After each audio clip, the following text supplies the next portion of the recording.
咁上次咧有網友就話想睇我嗰個化妝小天地啦，咁我而家咧就同大家睇下我嗰個護膚同化妝嘅女人小天地俾大家睇下啦。依個咧，咁依個咧就係我嘅依個啦，依個就係我嘅化妝空間啦。依邊鏡頭嘅依邊咧就係我嘅書台啦，我平時打 blog 啊、剪片啊都係喺依度噶啦。呢個單車機咧就係我喺2-3年前減肥嗰陣買嘅，咁我而家都一個禮拜有踩幾日嘅，咁睇下有時想做肌肉訓練定係大量運動。咁嚟到依個櫃啦，咁呢兩個櫃咧我都喺淘寶買嘅啫，幾百蚊係咪人仔啊？係。其實兩個櫃都係幾百蚊人仔嘅啫，咁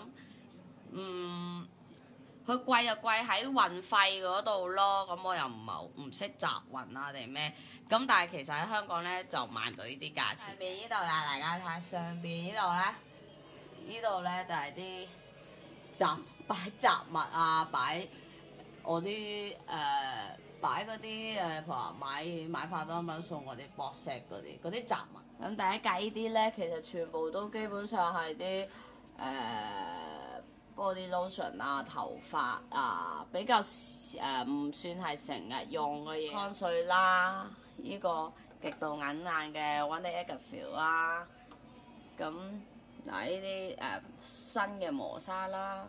body lotion 咁 gel 頭，我以前長頭髮攞嚟 gel 頭噶啦 ，spray 啦，仲有少少 skin care 嘅嘢啦。呢支就係我而家嘅落妝膏啦，呢支就係我而家用嘅落妝膏啦。咁呢啲係以前買落黐黑頭嘅，不過而家唔用噶啦，因為成日用呢啲撕貼式嗰啲啦，啲毛孔會扯到好大，同埋用撕貼式咧，其實會越黐越多黑頭同埋粉刺嘅，都有呢個講法，所以我而家唔用。呢度呢啲咧就係我基本上係最常用嘅 skin care。後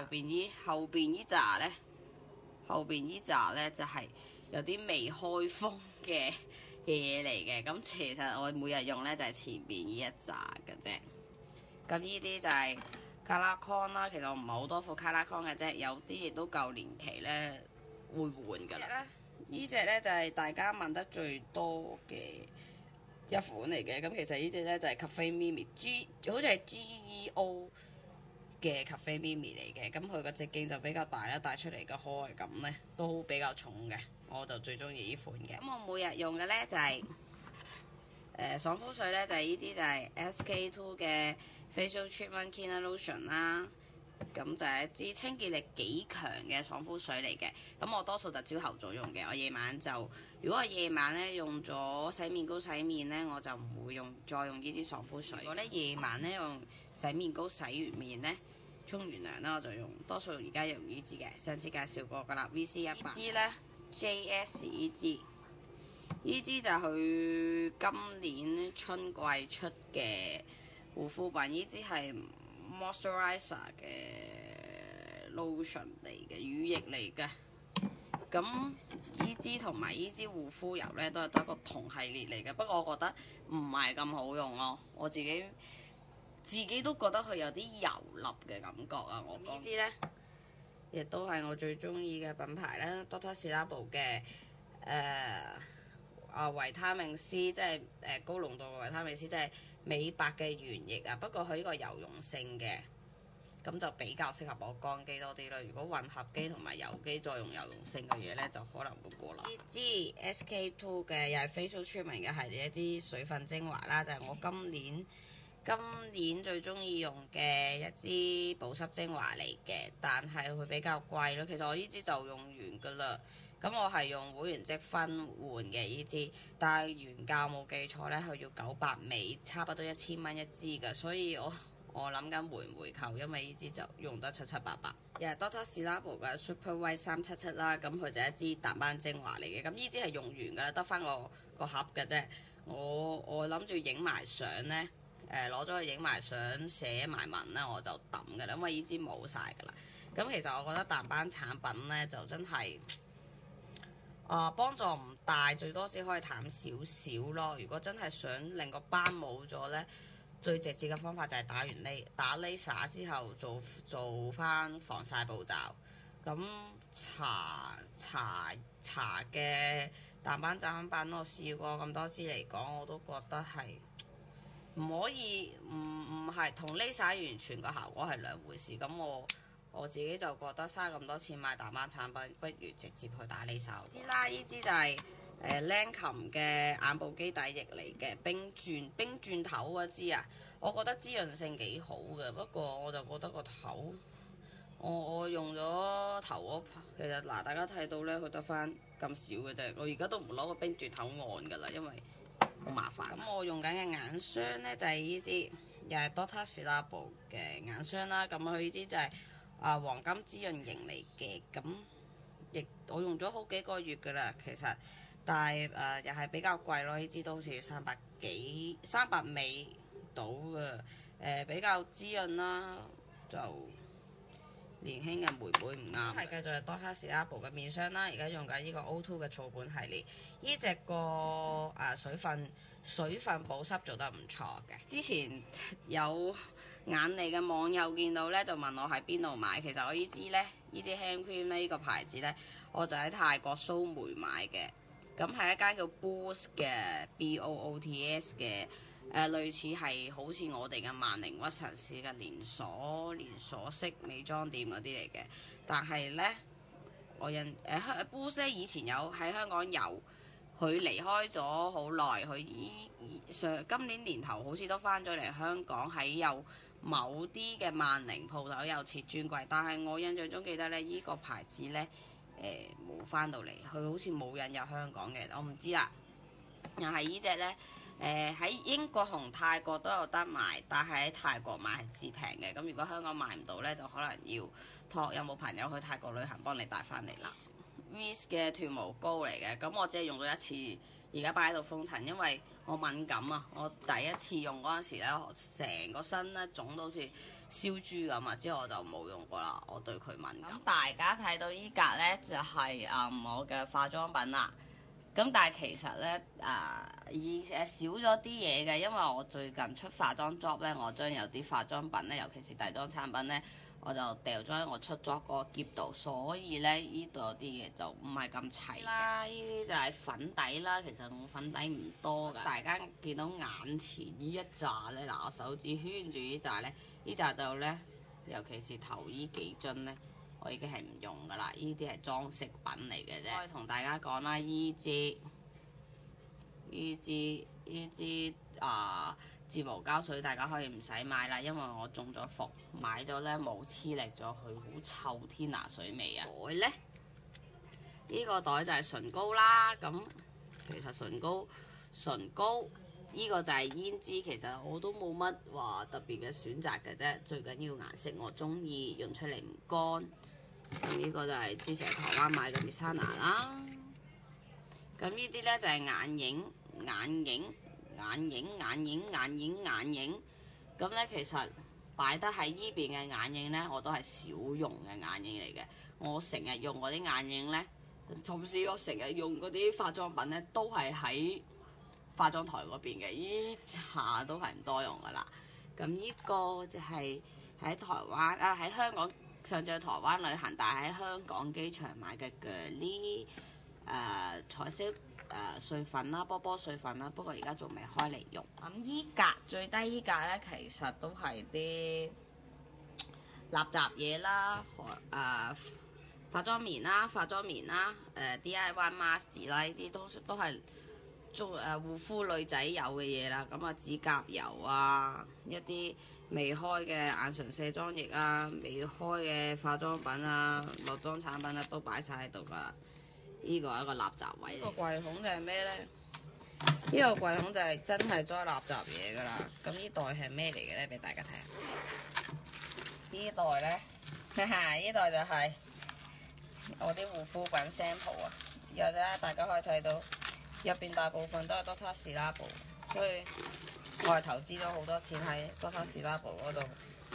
平時買嘢就係呢啲 sample 送。呢度咧就係我個化妝台啦，咁大家睇下有啲咩先。咁呢度啦，就係拍攝嗰啲打燈啦，上次假風筒、一啲湯匙啊、夾頭髮、整頭髮啲湯匙啊、直髮夾嗰啲嘢。呢度咧咁就係因為頭先都講過啦，我最近有化妝 job 要出啦，所以咧呢兩個桶原本都係擺掃嘅，但係我啲掃咧就擠咗喺我化妝喼度，所以我仲未攞翻出嚟，因為過2日都仲要出去做嘢。呢個就係香水啦，上次去 Jimmy Coo 嗰個 event 攞嘅香水。呢扎咧就係一啲 travel kit 嘅掃。筒咧，呢筒就係一啲擺眉筆啊、眼線筆啊、睫毛鉗嘅個筒嚟嘅。呢盤咧已經凋謝咗嘅花係咩一回事咧？就係上個禮拜去 event 一個插花活動嘅，但係大家可以睇到咧，已死㗎啦！呢盤花就係上個禮拜就係去咗呢個頭髮品牌嘅 event 活動，咁就攞咗呢支 Souvenir 啦。呢支就係一支防脫髮嘅頭髮精華嚟嘅，用咗幾日咯。就係1028嘅眼唇卸妝液，我覺得佢嘅卸妝能力一般啦，唔係好強。呢啲就係之前喺我的最愛度推介過，喺台灣買好平嘅頭髮，又係頭髮嘅髮尾油啦。就係我最近好行嗰支 L'Oreal 嗰啲咩菩提子面膜水啊 Mask Lotion， 呢支就係我自費買嘅，我超級中意啊！呢支嘢我覺得係乾基因物嚟㗎，超級中意。我應該會喺今個月嘅9月份嘅我的最愛咧，會同大家詳細介紹。呢支係超級推介。咁呢啲就係化妝品啦，呢個就係Bonsoir 9月新出嘅，呢3個都係 Bonsoir 9月新出嘅一啲化妝品啦，我都出咗試用文㗎啦。呢個就喺台灣買嘅韓國牌子，個樣好靚，但係好鬼乾嘅唇露。咁呢個 Shiseido 舊版嘅防曬係我目前為止最中意嘅防曬。呢個係呢部 DV 機嘅舊電。呢個 Viti Vici 就係我暫時嚟講至中意嘅專櫃品牌。佢啲嘢好靚，質素好高，但係價錢好貴。呢個係一個4色寶盒啦，呢個雙色眼影之後。呢個係光影膏啦，係目前為止我覺得喺屋企中打得至靚效果嘅光影膏。呢個係胭脂膏，又係好靚嘅光澤感，好靚嘅韓式光澤感胭脂膏。咁呢個就係一個帶少少顏色嘅潤唇膏。Viti Vici 嘅碎粉，品質好幼細，好靚，不過唔平。呢度係咩呢？寶藝呢個保濕面膜，上次介紹過，而家唔再多講啦。咁呢個黑洞膜呢，我都用咗一段時間，我都覺得唔錯，應該會列入我9月最愛，所以到時再同大家詳細介紹啦。咁呢個係啦，呢個亦都係列入我9月最愛㗎啦。但係呢個呢，就係唔係我自己買嘅，呢個韓國牌子呢，大家應該識嘅，佢最近進駐咗萬寧嘅，但係價錢以面膜嚟講唔算好平咯，70蚊3塊，但係真係好正啊！呢個水份面膜，我會留翻呢一塊同大家喺9月份我哋最愛介紹。一格櫃桶呢，就係應該大家睇我一路嘅妝片呢，都係成日用依扎噶啦，因為依格櫃桶咧，依扎化妝品咧就係我最平日甚至拍片都好啦，至常用嘅一扎化妝品嚟嘅。咁點解佢會喺存在依格櫃桶咧？因為平時喺度化完妝咧，我就咁樣掃落個櫃桶度，所以多數就擺咗喺度。咁呢個啦，呢個 Revlon 嘅 Photo Ready， 呢盒就係試用嚟嘅，但係啲色我覺得。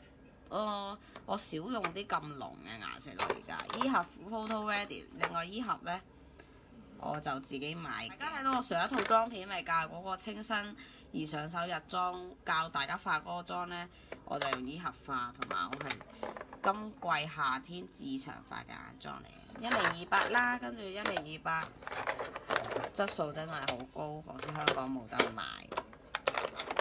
The Balm 嘅 Hot Mama 有一個好靚嘅胭脂嚟嘅，好靚，呢支胭脂我都好中意。The Balm 嘅乾藥 Maybelline 呢個火箭嘅睫毛液咧，係我喺香港出之前咧，我喺台灣已經買咗翻嚟㗎啦。但係呢個 Maybelline 嘅火箭睫毛液都可以話係我今年夏季比較中意嘅其中一支睫毛液嚟嘅。又可以喺9月我哋最愛講，因為我好中意佢嗰個又肥大又巨大嘅插頭，我覺得好搽。下邊呢堆呢，下邊呢堆就係面膜，全部都喺台灣買翻嚟嘅面膜，我應該可以用到出年呢啲面膜。咁呢度點解有個窿呢？呢個窿呢本身係擺化妝盒嘅，咁都係啦。化妝盒去咗嗰個化妝箱呢，我而家擺咗個夾入邊。咁平時呢個窿呢，而家呢個窿呢，嗰個擺個化妝箱呢，我隻貓呢就最中意瞓喺我個化妝箱上面當床瞓。呢個垃圾桶啦，垃圾桶冇特別啦，平時護膚抌垃圾。咁呢個呢，就係我個化妝護膚小天地啦。咁我呢排拍片呢，都係依個角落拍嘅啫，因為我覺得方便我攞嘢就手啲，同埋如果朝頭早晏晝拍片呢，咁大家可以睇到啊，喺個窗度噶，我就唔使特登打燈咧，可以用自然嘅自然光俾大家睇到我個膚質啦，同埋喺自然光底下呢個妝嘅效果，咁就會比人工打燈個效果嚟得更自然更靚咯，因為其實大家都係追求個妝喺自然光下邊至靚嘅啫。咁大家睇唔睇到呢？我染咗頭髮啦，我將啲頭髮染翻啡金色啦。咁其實呢，本身我係有拍呢個頭毛染髮記嘅 Vlog 嘅，咁點知嗰日啱啱未搞得掂個 DV 機啊，搞到個 DV 機未搞得掂嗰個咩1080P 同 I 嘅關係呢，所以嗰段Vlog 最後拍唔成，拍咗出嚟我擺唔到入電腦，所以搞到我就查咗嗰段 Vlog 啦。咁大家而家可以俾大家睇翻我嗰個係啦，我染咗啡金色啦，因為我玩染咗隻黑色啫。咁我遲啲有可能會將下邊呢部分染翻粉紅色嘅，今次就唔染喺底啦。我快啲同大家講拜拜啦，今集又擺今集咁短嘅 Vlog 又完啦，拜拜，講拜拜，拜拜。